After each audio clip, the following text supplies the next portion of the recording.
used to call me Crazy Joe, but now they can call me Batman. Just got out of the movie Nora, review to come, but I wanted to take a moment and show you how decked out my local movie theater is for Christmas. It's like Christmas everything in here. Look, all the chairs have like Santa hats on them. There's trees. Look, even the kiosks are covered in like Christmas trim. It's just super Christmassy in here. It's pretty late at night. They're closed. They're closing. The last movie of the night just let out. So, but I thought I'd show you just how decked out for Christmas the theater is, because it's pretty cool. Look at this. This is over here is where they have the boba tea. Look, that's all decked out for Christmas. There's several trees up. Over here, they got like a tree where you can,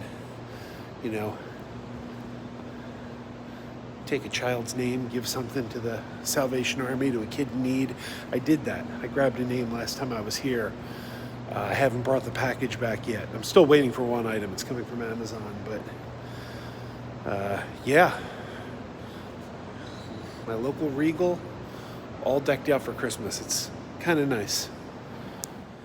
Good morning. We're back home. When I was in the theater shooting that theater footage that you just saw, I was seeing the movie Nora, and my review of Nora is coming, but I decided that I'm not going to throw that footage on the Nora review because it's very Christmassy. It was all set up for Christmas. And I want to talk about Red One, which is a Christmas movie, and I think the footage that I shot in the theater goes better with Red One than Nora, doesn't it? Because Red One's a Christmas movie. So let's talk about Red One. I went out and saw Red One. And Red One, man, I gotta tell you, I don't know what's going on with this movie, but I've noticed that there is like a almost insatiable desire to hate on that movie from people who haven't seen the movie.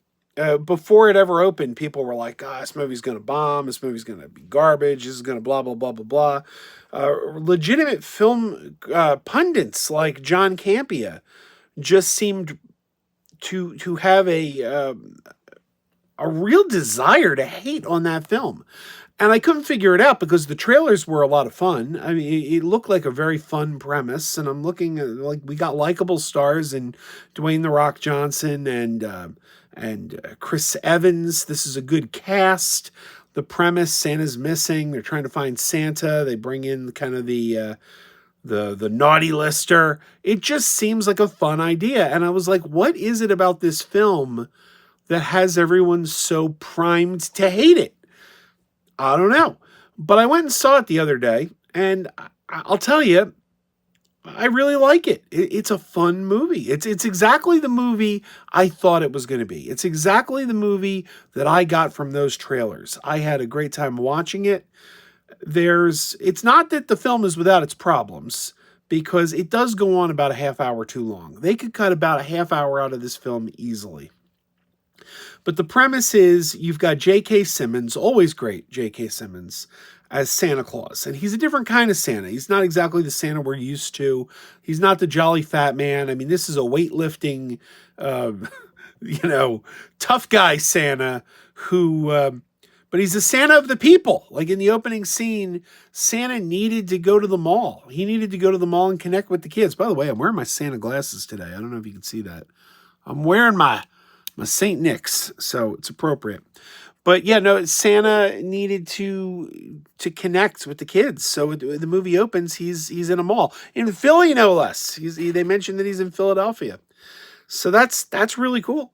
But he's not your typical fat guy Santa. He's lean and mean and spending his time in the gym, and they show you how athletic and acrobatic Santa has to be, diving down chimneys and everything. So this is not your typical screen Santa. And he gets kidnapped by a witch, and Dwayne Johnson, who's sort of his bodyguard, Cal, has to go on a quest to get Santa back on Christmas Eve. So he goes to this tracker that one of the best trackers in the business, who's on the naughty list, and he doesn't believe in Santa. Hasn't believed in Santa since he was a kid, and that is Chris Evans. And the two of them are forced to have this adventure together. I think it kind of starts to derail about the time they get to Krampus's headquarters. Krampus is Santa's brother, and they suspect Krampus is involved. And that's about the time where I started to feel the film was kind of getting a little long in the tooth. But it does then redeem itself. This is a film that has fun ideas. It's funny. The idea of they have devices that'll bring toys to life. Like when he needs a car, he gets a Matchbox car and he shoots it with this ray, and then it becomes a real car. And this is all in the trailer when they use Rock'em Sock'em robots quite creatively. It's clever and fun.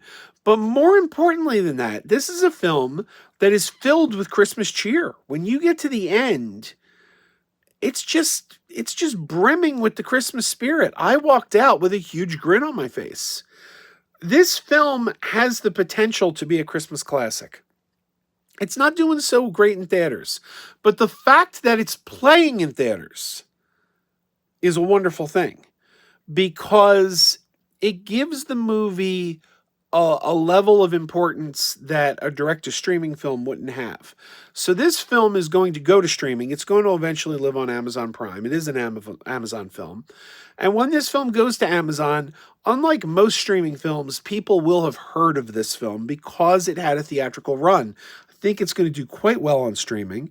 And I think this is a film people are going to go to year after year. I think this is going to find its audience in time, in repeat viewings, once it hits the home market. And man, it's fun. It's fun. Is it the best Christmas movie I've seen in years? No.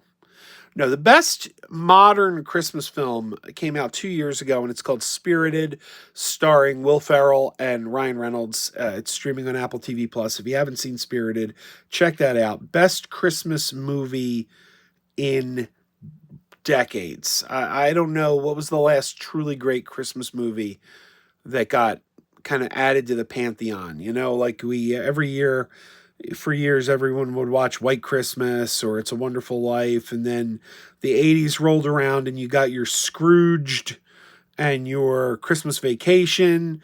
Then we got the Elf in the 2000s. I don't know what the latest perennial to be added to that list is, but Spirited is probably the best in recent years. But Red One, solid entry. I think people are gonna really dig this when they see it. Unfortunately, it's not doing so well in theaters, but people will watch this when it hits Amazon, and I think they will like it. I'll watch this every Christmas, man. I'll watch this every Christmas. This is fun. This is just fun. All right. What did you think? Did you see Red One? What did you think?